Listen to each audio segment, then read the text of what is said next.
皆さんこんばんは。こんばんは。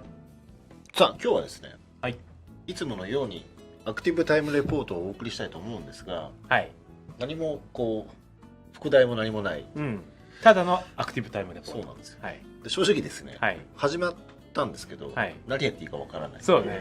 そしてこの時間ね。そうです、今日はですね、5月26日なってますね。午前0時18分、はいはい、終電ないっす。元気にお送りしたいと思いますさあということで、今日僕ら本当に何やるかわからないんですが、それを答えてくださるお二方がいらっしゃいます、こちらの皆さんです。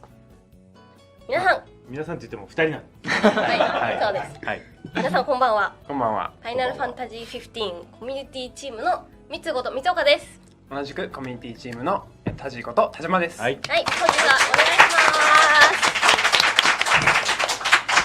す。大藤さん、この忙しい時期にやっと2人を捕まえることができたんですけれども、この時間で捕まるとは思わなかった。この時間に捕まえさせていただきました。眠い。今日の ATR はこちらなんです。ドン。ミッツ&タジ突撃アクティブタイムレポート、コミュニティの質問をぶつけますスペシャルです。ツイッターでやってたやつですね。これです。これなんです。そうか。知らない人たちに一言教えるとですね、公式ツイッターの人、そうです。そして公式ブログの人、ブログの人だ。ブログの人、そういう感じです。はい。で、この番組はその公式ツイッターの方でやってたチョコボ飼育員大募集っていうキャンペーンの一つで、最後の報酬として収録が決定したものです。金の卵。それです。のが大事ですね。金の卵です。最後のやつね。最後のやつです。ちょっとそのチョコボ飼育員募集のキャンペーンがどういうものかというと、公式フォロワー数のを飼育員の数に見立てて、その総数でさまざまなリワードが開放されていく。なるほど。で例えばこの番組以外にもちょっと今タジが持ってるんですけど、例のクリアファイル。例のクリアファイルがあったりとか、あとこちらからもう本日初お披露目になるんですけども、 FF15 チームのこちら直筆のイラストですね。すごい。こちらこういうのをやってたんだね。そうなんです。4枚しかない、4つだけです。なるほど。抽選でで今抽選して随時発送していく予定のものになります。いいですね。でもうこのキャンペーン最後の目標が66,666人だったんですけど、最初はもう2ヶ月ぐらいはかかるだろうなって言ってましたね。そうなんですよ。ところがたった3週間であっという間でしたね。してしまいまして、だからなんか逆にこっちの方が慌てるというか、さっきの色紙書いた人たちもいややべえもう達成しちゃったみたいな感じで間に合わないじゃない。そうね。すごい慌てて準備をしましたね。なるほど。ちなみにこのキャンペーンでどれぐらい人数増えたかというと、このぐらい。29,375。すごいね。すごい。すごいね。ほぼ倍増ですよ。本当にたくさんの方がね拡散しておかげだと思っております。本当に皆さんありがとうございました。ありがとうございました。では本題です。ちょっと ATR なので本日のお品書きから。なんか俺の仕事なんだけどやりにくい。そうだね。乗っ取らせていただいておりますが、本日のお品書き初々しいよね。世代が違う。次世代。そう。チョコボ飼育員からの質問に答える。以上です。何が？以上です。お品書き？はい。お品書きにする意味があった。シンプルなんですけど。大事ですね。これしかしないんだ。なるほど。シンプルです。チョコボ飼育員っていうのがあれですね。キャンペーンに参加したフォロワーの人ですね。で、今回そのツイッターで質問を募集したんですけれども、なんと700件ぐらい質問いただきまして、ただちょっともちろん全部にお答えすることができないので、まずはプライバシーに抵触しているものだとか、内容が重複するもの、あとは公序良俗に反するものは一旦省かせていただきました。でその上ちょっと待って、ネタバレ系はどうする？ネタバレ系は、もうコミュニティチームがこれは絶対お二人に答えていただいたら盛り上がるってものは遠慮なく入れております。それは宣伝的な視点がないんじゃない？それはもうこの場で宣伝じゃないからね。この場で君は僕の敵だ。コミュニティはどんどん大藤さんに食いついていくスタイルで。なるほど。はい。すいません答えられないですっていう答えもじゃあありだよね。そうですねありだよね。最悪体を張って止めます。はい。取り押さえられるってわかりました。で厳選の上うん。それを80件まで最終的には絞りました、だいぶまだ残ってるな。だいぶあります、はい。とはいえその80問もやっぱりこの時間なので、うん全部は難しくはい。 1個スペシャルアイテムをはいご用意しました、はいこのスペシャルアイテムがこちらです抽選箱抽選箱やべえコメントしづれ。今回はこの夜中にやる抽選箱の中にあれじゃないな。 80件の質問すべてに番号を振りましてその番号が書かれた紙がこちらにこんな感じで入っております、なので、今この場で私がランダムにくじを引いて、ここに書いてあった番号の質問に答えていただこうとなるほどですね。はい。なのでお手元にある紙をオープンしていただけますか。あ、これ。うんはい。はいはいはい。ちょっと答案用紙風にあどうぞどうぞ開けてください、はい。ああ、そっか。番号が書いてあるかあ、ら。そうなんです。なので私が今から読み上げる番号の質問をこちらの表を見てお答えいただければと思います。自分で探せってことねこれ。あ、そうですね。 PC でいいじゃ。なんるほどね。検索させてよ。アナログなんですけど。よ探すんだころしくお願いします。そうですか。なるほど。はい。手動でれ。わかりました。はいでちょっと持ち時間は20分なので、はいサクサクいけるものはサクサクいきたく、了解です。あ、サクサク答えろってことね。あそうですわかりました。どんどん瞬発的に瞬発的に。瞬ちょっと発的に夜中だからな。 0時24分になりましたね。 24分になりましたじゃあ頑張ります。頑張りましょう。はい。じゃあ田島くん1個目お願いします、はい。じゃあ早お願いしま速す質問いかせていただきたいと思います。はい。では第1問。うん。 65番お願いします。はい65番。 65番探すんですか。レノアットジェームズさんからの質問です。はい。クライミングとかうん。できますか？はい。できません。はい。以上です。じゃあ次いいですか。あ、いいですよ。はいじゃあ行きますサクサク。あ、本当に言っちゃうんだ。なるほど。はいじゃあ行きますね。はいはい第2問、31番お願いします。 31。 31。コウタさん、タブさん、大石さん、それからカエスの皆様、お疲れ様です。はい。おお疲れ様疲れ様です。質問させていただきます。はい。キャラクターのレベルアップにてうん成長システムを知りたいです。うん。スキルツリーはありますか？うん。うんはい。スキルツリーみたいなのがあります。アビリティを取得するシステムがあります。はい。ある。あります。あいいですはいね。はい。じゃあ次行きましょうか。はい。どんどん行きます。どんどん行きまスピーしょう。ド重視です。この感じだよね。はいはい。行きますもしもっと掘り下げなきゃいけないときは別でね、はい掘り下げれじゃあちょっばいいもんね。と気になったらまた随時突っ込んでいきまあ、しょそうしてください。はいサクサクいくんで。はい。わかりました。じゃあ行きます。はい。続きまして21番お願いします。 21番、はい。ディープレッドさんから。うん。私はいわゆる洋芸のオープンワールドが苦手で、はい無駄に広いフィールドを何をしていいか分からず途方に暮れてしまいます、あ FF15 もマップが広いみたいですが、やはり何をしていいか分からず迷子になる気がします、あ。うん。何か15独自のマップの設計になっていたりするでしょうか？うんうん。なるほど。大丈夫です。アバウト。アバウトですか？ここもうちょっと説明した方がいいかな。もっと知りはい。いわゆる何でも自由に好きなことができるオープンワールドのゲームではなくて、広いフィールドなんだけども、メインのクエストというものがねあるんですね。それをちゃんと順を追って進めていくとストーリーが進んでいって行ける場所もだんだん広がっていく、迷うことなく、ゲームを進行させられるっていう風になってるので、まあなんだろうな、その自由にいろんなところを冒険するっていうんじゃなくてストーリーを進めたいっていう人はそういう遊び方をすると迷わず進めるようになってます。はい、はいじゃあ次行かせていただきます。どんどん行きますね。わかりました。ーはい。なるほど。 52番お願いします。はい。 52番、52セルフサービスね。ノクティスさんか、ノクティスさん。ノクティスさんであ、すねそうです。王子から。うん王子からです、はい。あなたはより詳細にはい。ゲームの難易度を説明することができますか？それ言ってんの Google だね。どっかの翻訳ツールさんがはい言ってるのかもしれないですけど、海外の方多分これはうんちょっと3つが思うにですね、はいはい多分そのアクション、うんオープンワールドでのアクションって難易度が心配なと思ってる方多いと思うので、多分その難易度のことを説明してほしいのかなと思ってピックアップしました。アクションの難易度が難しすぎることを心配している。そうですね。どっちなんだろうね。どういう難易度があるそうだね。アクションといってもすごく難しいテクニックが最重視されるアクションじゃないです。であくまで RPG であり FF であるので、広い人たちが楽しめるアクションの設計になっているし、操作はシンプルだし、シンプルな中でだんだん覚えていけるようなゲームのその導入になっています。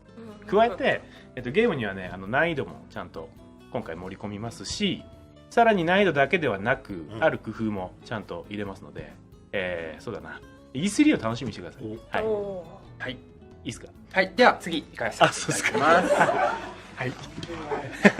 感情がないよね。俺の存在意義を教えてくれ。掘り下げ役。俺さっきから何か言おうとすると君が進行するんだよ。もうどんどん行きたいので、はい行きます。では次質問させていただきこれます。次44番です。はい、多いんだな。はい。 44番。44番ね。あ、違う、あれこれか。ゆきさん。アニメ第2話いつ配信しますか？これじゃあ大藤さんからブラ答えて。ザーフットのことですよね。そうですね。はい。E3 タイミングで撮ってます。おお。以上です。以上です。結構なニュースだけどね。結構なニュース。サクッといくんですね。楽しみです。すごい楽しみです。はい、じゃあ次行くの。エピソード2はすごい面白いですよ。見たい。しかもね感動するよね。はい。ファンの人たち楽しみにしてください。喜んでいただけると。一気にキャラにこう寄っていくんで。はい、では次行かせていただきます。もうどんどん行くんで。これはあれだね。いつものアクティブタイムポッドじゃないです。やりにくい。切り替えないといけない。そうですね。頭を。はい、次が1番お願いします。1番。1番。見てもらって読んでもらっていいですか。広脇あすかさんね。武器のカテゴリーは何種類ぐらいありますか？ああ、なるほど。総種類はちょっとまだ言えないですね。なぜかっていうとファントムソードっていう武器のカテゴリーはストーリーにすごく密接だから。で通常の武器でいうと7種類あります。7系統ね。7系統。7系統でそれぞれの系統にいろんな個数があるっていう風になってます。はい。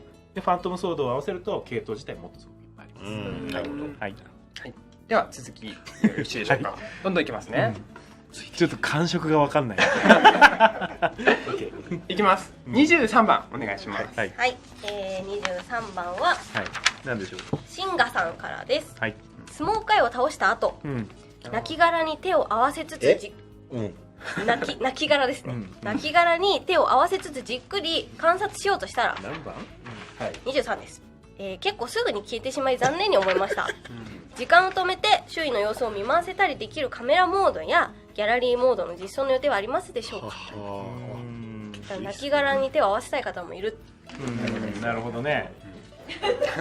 実際合わせまずギャラリーモードは、残念ながら製品版には入ってないです。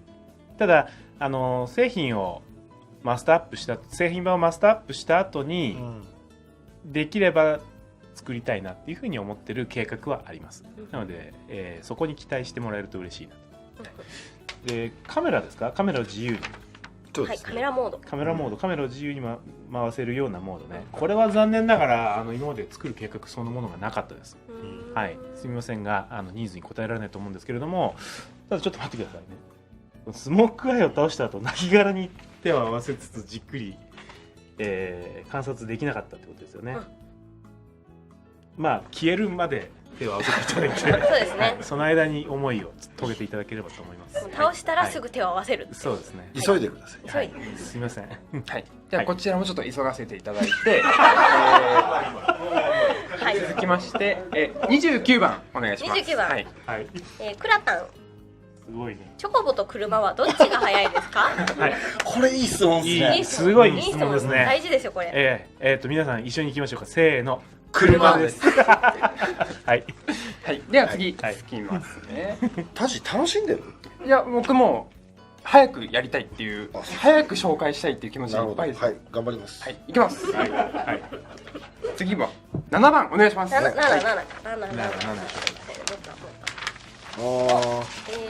ですね、相馬海斗さんですかね。過去の PV で出てきた白いフードの意味深男性は本編に登場予定でしょうか？いるけど見た目変わっているとかでしょうか？最近の PV に出なくなったので気になります。はい。ちょっと眠くなってきましたね。います。はい。はい。では次いきます大丈夫ですかね。はいじゃあどんどんいきます。はい、続きまして、62番お願いします。はい、62番は、ジロ吉さん、ちょっと長いですね。エピソード出すかで、ラムーさんを召喚した際、ノクトさんは拾ってくれたものの仲間は拾ってくれず、雷が落ちた時私は仲間のことが心配で演出どころではなかったです。仲間は自発的に安全圏に避難しているのだと思いますが、本編でも自発的避難でしょうか、それとも本編ではちゃんと仲間も拾ってくださるのでしょうか。確かに素晴らしい質問ですね。すごいいい質問ですね。はい。まずね、仲間もちゃんと守られてます。はい。よかった。ラムーに不思議な力で。なぜノクトしか、手に包んでないかというと、ノクト、グラディオ、あとイグです。これだとゲームのテンポが良くないんで、ノクトだけを助けております。はい、そういう理由です。みんなも守られて、タイタンさんもですね、ちなみにタイタンさんも、ノクトだけ。でもみんなも守ってます。名残つけてますもん。だってそう。ただちゃんと守ってます。守ってます。大丈夫です。殺しにかかってるように見えましたけど。では安心ということで、安心。続きまして行かせていただきます。11番お願いします。はい、11番、ゆうさん。製品版のグラフィックは最終的にどうなりますか？体験版はいい感じでしたが、プラチナデモをプレイし、当初の画面より劣化してる印象があり気になっています。あ、そう。E3 を楽しみにしてください。はい、それが一番いい答えだと思います。はい、楽しみにしましょう。楽しみに。製品版ってことはね、PS4 とか Xbox 版だよね。コンソールバージョン。そうですね。E3 をお楽しみに。しっかり出していきます。はい、ありがとうございます。では続きまして聞かせていただきます。続きまして43番お願いします。43番。はい。ハンドガンさん。イグニスの料理本本気でお願いします。期待してます。なるほど。これは逆に出版関係の方いらっしゃったらぜひオファーしてください。はい。オファー待ち。待ってます。よろしくお願いします。お願いします。まだ来てません。はい。まだいけます。はい。では続きまして聞かせていただきます。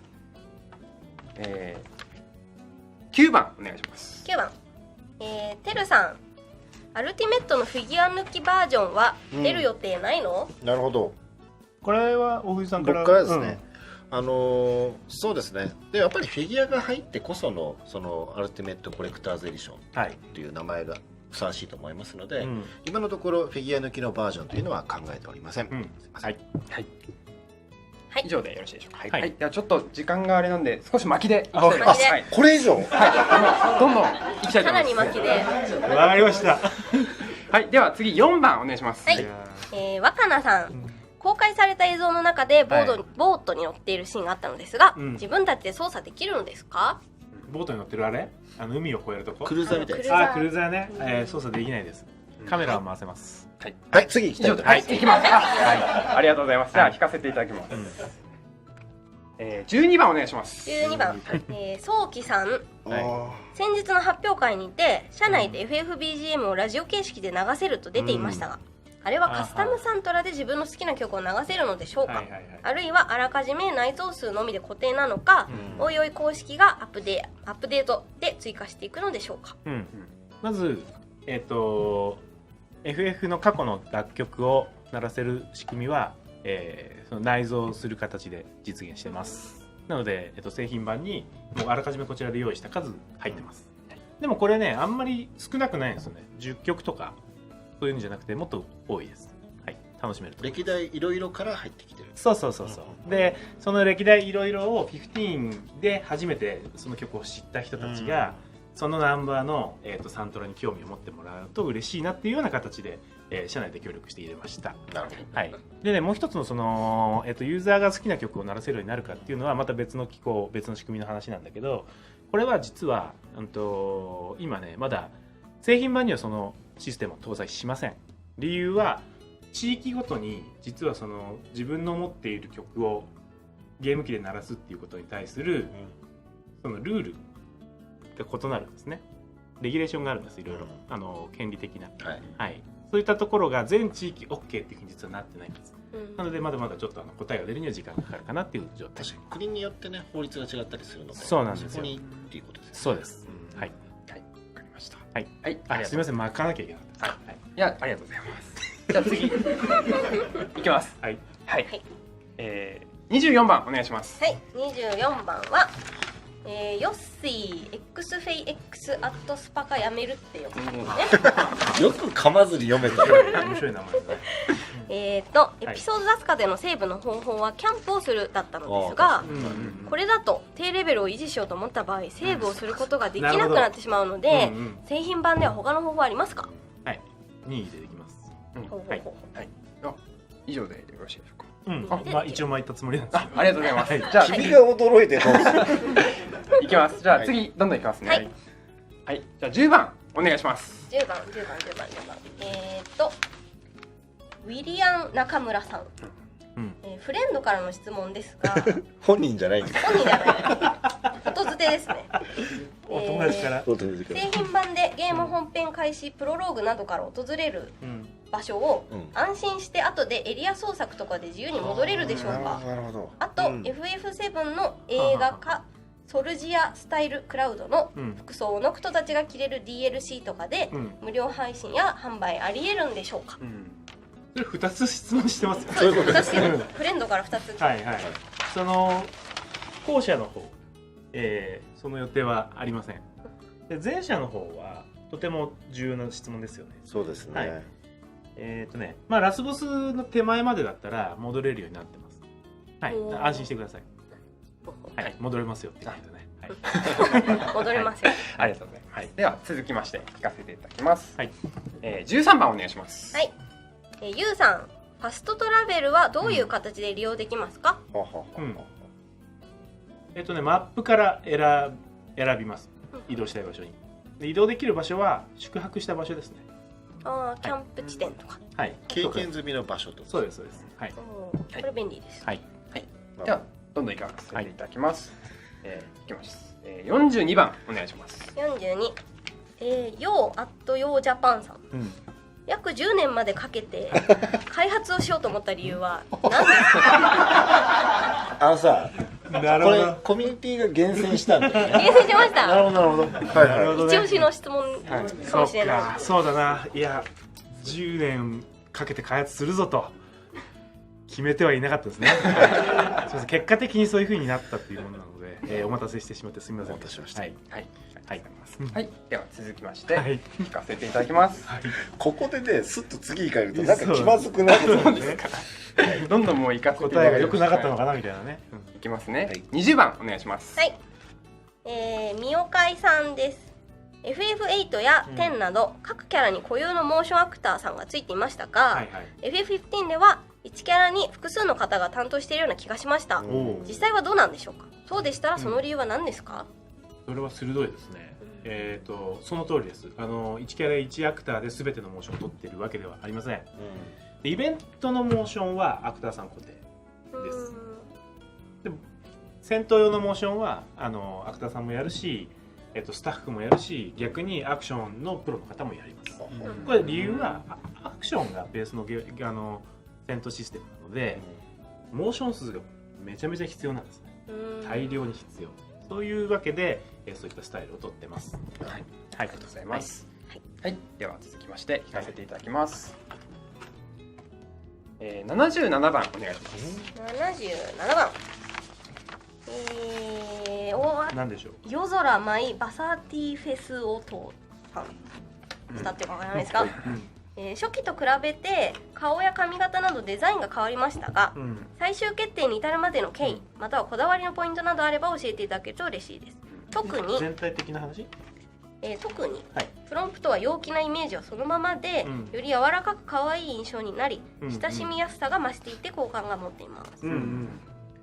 そうね、いろんな理由がありますけれども、基本的には15ってその前身プロジェクトのベルサスの時とハードウェアの世代が違うんですよね。なので今のハードの世代に合わせた、表現とかリアリティラインにまず基本的には合わせてるっていうのが一つね。あとそのプロンプトで言うとプロンプトの顔ってなんていうのかな、その陰影のつき方ですごく表情がきつく見えるような傾向があって、それが発売を予定しているいくつかの地域から、結構厳しい意見が出てたんです。でなんか好き嫌いという軸ではない意見がね、はい、そういうわけであと何らか手を入れなきゃいけないっていう事情があったっていうのもある。はいはい、なのでなるべくやっぱりよりいい形で、世界中の人たちに遊んでもらうために、こうやって磨いてきてます。はい、ありがとうございます。じゃあもう本当に時間がそろそろやばいのでどんどん行かせていただきます。まだ巻くんだね。はい、今の回答もダメだったわ。いや、よかったんですけど、51番お願いします。はい、51、51、51。はい。あ、ファイナルファンタジー15さん。ありがとうございます。お世話になってます。現時点で公開されているキャラクターでの社内の人気ベスト3は、社内で人気。はいはい。なんか撮ってましたっけ？調べてないです。それはでも歴代のナンバリングも調べてないと思います。いや、どうやった方がいいのかな。いやどうだろうな。タジブログでやればいいんじゃないですか。いいですか。じゃあブログでネタがゲットしました。じゃあ初めて違うこと言った気がする。確かにね。自分のプラスになると初めてそうなるのでね。この野郎。ありがとうございます。じゃあぜひタジブログで調査して発表してください。はい。ちなみにタバさん、おふじさんは誰が一番好きなんですか？キャラですよね。キャラ。誰かな。僕はね、今ノクトが好き。ほー。はい。僕はプロンプトですね。詳しくはブラザーフットの2話を見ていただきたい。はい。素晴らしいつながりが。ではもう行かせていただきますね。どんどん行きます。それは興味ないんだね。はい、68番お願いします。はい。68。心がない。あります。チャニーさん。車の飛行形態で着陸に失敗するとどうなりますか？まさかゲームオーバー。鋭いですね。ゲームオーバーです。はい。もうちょっと知りたい。墜落して車が大破するので、やっぱりゲームオーバーですね。なので飛行する前に戻りますね。はい。今回従来の飛空艇と違って離陸と着陸っていうのがゲーム性になってるんですよね。離陸は特に難しさはないんですけど、着陸はちゃんとバランスをとって着陸してください。そうしないと、事故ってゲームオーバーですよっていうようなもうゲーム性も今回は入れている。それって難しいんですか？そんな難しくないです。はい。緊張はしますけどね。はいはい。では次行かせていただきますね。なんかドヨーンとした感じがするけど大丈夫ですか？面白いんで大丈夫ですよ。はい。では行きますね。69番お願いします。はい。バルトさん、FF15 は何に対抗できる作品だと思っていますか？シナリオやシステム、雰囲気などなんとなくでいいので、意識した映画、小説、ゲームなどの作品名を教えてください。何に対抗できるか。意識したのは意識したというよりも今回15を作る上で一番大事にしているのは、開発メンバーみんなの実体験ですね。はい。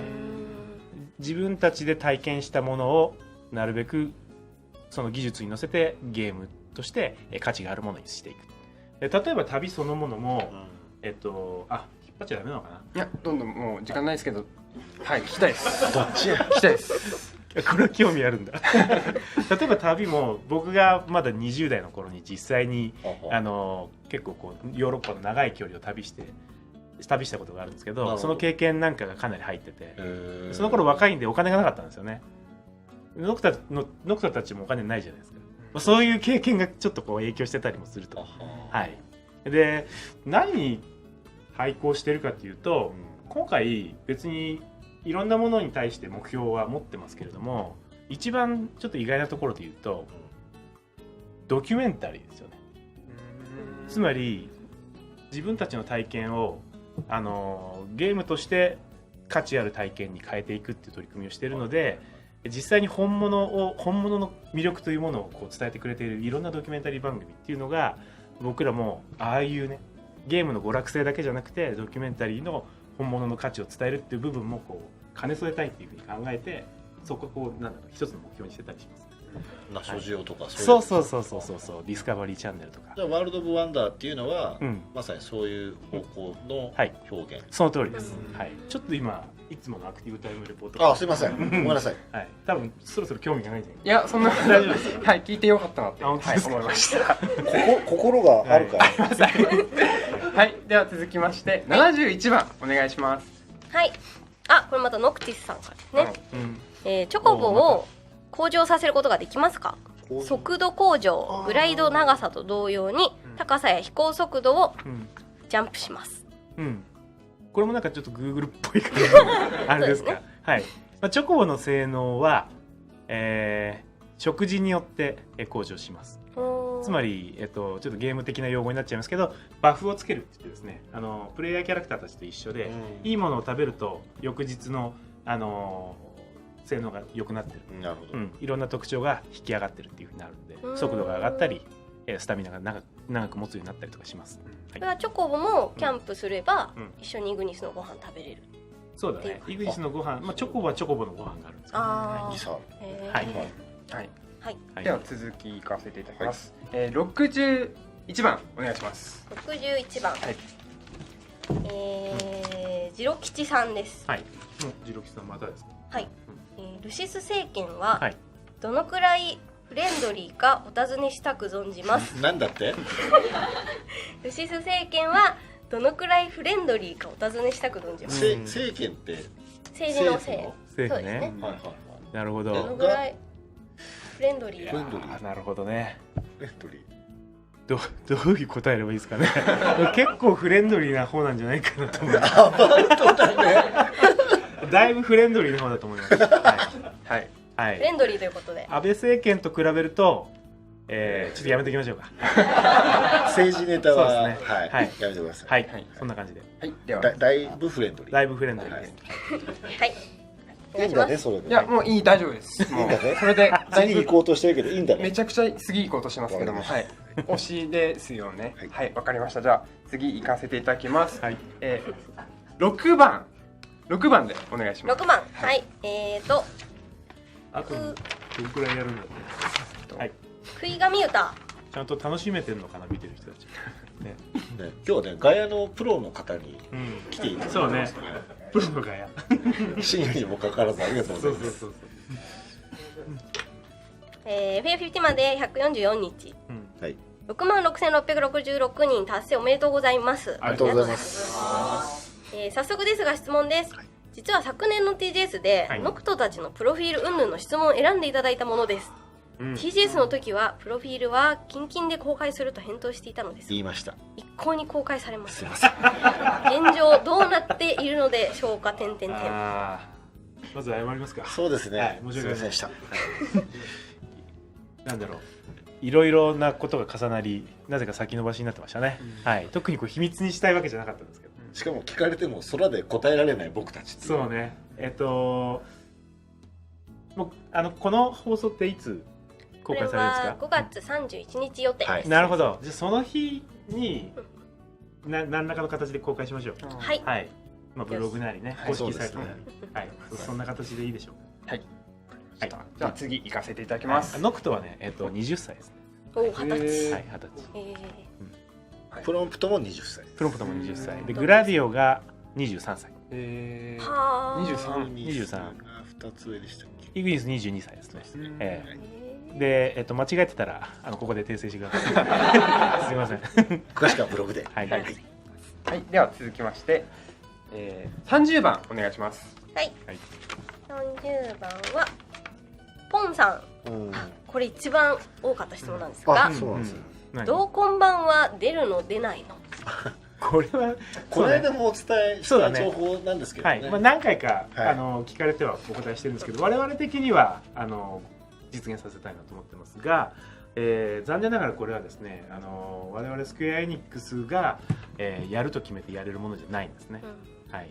これは例えば PS4 であれば SIE さんの方で、決める施策なので、我々からはなるべく実現させるような働きかけをしていくと、はい、そういうスタンスで進めてます。はい。続報がね入り次第またいろいろお伝えしたいと思いますので、お楽しみください。はい。では続きかせていただきたいんですけども、正直もう20分過ぎちゃっていまして、はいはい、なのであと3問だけ、なるほど、はい、紹介させていただきたいと思います。じゃあ、はい、ラスト3問。じゃあ18番お願いします。はい。森の熊太郎公式さん、FF15 の開発が終わったら、田畑 D は何をしますか？ゲームの開発現場におけるチームの作り方、プロジェクトの進め方をテーマに一筆本を書いてほしいです。組織論印税を、なるほど、お断りします。なんか坂口さんにお笑い芸人って前それもお断りします。お断りする。はい、まず最初に、川津さんとの約束だから FF2 をクリアしようかな。実況プレイするって言ってましたよね。そうだね、はい、田畑 D の実況プレイ YouTuber になるってこと？ YouTuber になりますね。なるほど、はい、なりますねじゃないですか。はいはい、FF2 をクリアします。はい、アルフォート芸人っていう声もありました。それもお断りします。無駄口を叩きます。大丈夫です大丈夫です。では続きまして、選ばせていただきます。はい。48番お願いします。はい。48番です。48せつなさん。はい。もし前夜祭が会場を借りる形になるとしたら、開催時刻は夜になるんでしょうか？会場開催でなくても前日の時間をフルに使うようなイベント、映像配信などあるならその場合もですか？仕事の休みを当日と2日取るべきか悩んでいます。これは僕知らないです。僕も知らない。これ三岡が答えるのがいいんじゃないかな。はい。すいません、前夜祭続報をお待たせしているんですけれども、ちょっと今の状況をお伝えしますと、今までこのコミュニティチームタジの3つでやってたんですが、その2人だけでは解決できない技術的な問題とかいろいろ出てきまして、ちょっと開発メンバーを巻き込んで今コアチームっていうのを作り、企画を絶賛練っているところでございます。で、このせつなさんがお休みを当日どう取るかっていうところですけれども、この前夜祭は今決まっている方針としては、前日に生放送で番組をやる。で、多分これはちょっとまだ時間決まってないんですけれども、夜19時ぐらいからですかね、やると思いますので、せつなさんは発売の当日と前日の夜を時間空けておいていただければ幸いでございます。楽しみにお待ちください。なんか予算が1億円もあるっていう話を見たね、どっかで載ってたらしいね。あれすごい冷や汗がいっぱい出た。そんなあんの？ありませんね。ありません。多分なんか盛り上がってあるかもみたいな希望を言ってしまう。なるほどね。でも行ったのは行ったんですか？なんか1億円あったらいいねみたいな話をファンミーティングしたのね。そうするともちろんそうなるよね。そうなんです。1億円予算があると。そうなんです。出現でございます。ございません、1億円は。はい。ありません。では、すみません。時間的に次最後の最後質問になるんですけども、行かせていただいてもよろしいですか？はい。じゃあ行かせていただきます。すみませんね、テンポが悪くて。では行きます。最後57番お願いします。はい。開発ツールとしてのエボニーの由来や理由、イグニスが好きなコーヒーの名前になった経緯なども知りたいです。また、ブラザーフットでノクトがエボニーを飲んでましたが、ダスカだとノクトはエボニーが嫌いだと言っていました。という質問です。いくつか入ってますね。入ってますね。これ最後の質問だけどどうします？サクッと答えますか？それともちょっとちゃんと説明しますか？ちょっとラストです。ラストだからちゃんと説明しようか。まずね、じゃあブラザーフットでエボニー飲んでたね。はい。無理してるんじゃないかな。ほら、若い頃あるじゃないですか。砂糖もミルクも入れたくてもブラックを無理して飲むっていう。あの感じね。あの感じです。僕もそうだったんで。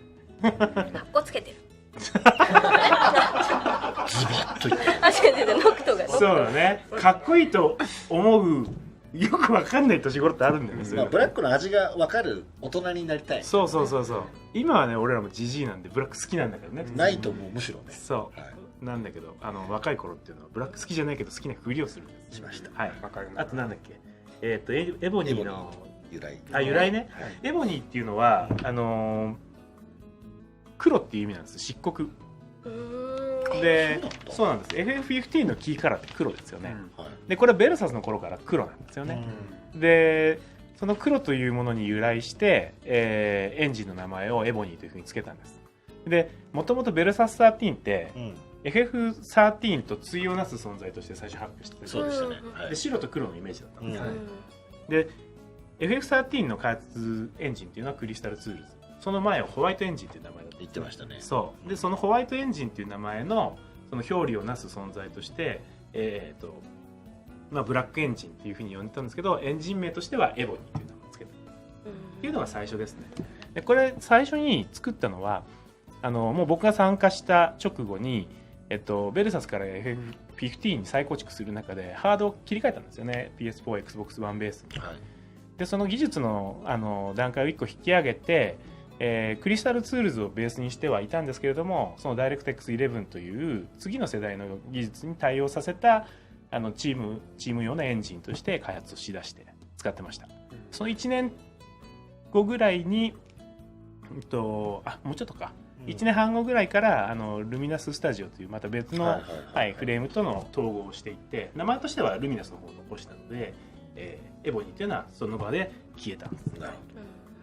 でもスタッフは結構エボニーっていう名前を結構気に入ってる人たちが多くて、いい名前、なんかこう響きもいいし覚えやすいじゃないですか、で黒っていう意味もあったのでコーヒーにそのエボニーという名前をつけて、ノクトたちが好きじゃないんだけど好きなふりをするコーヒーとしてエボニーというのをゲームの中で登場させた、そういう流れだったんですよね、ちなみにちなみに、ニュージーランドにですね、本当にエボニーコーヒーというのがあるらしいんですよね。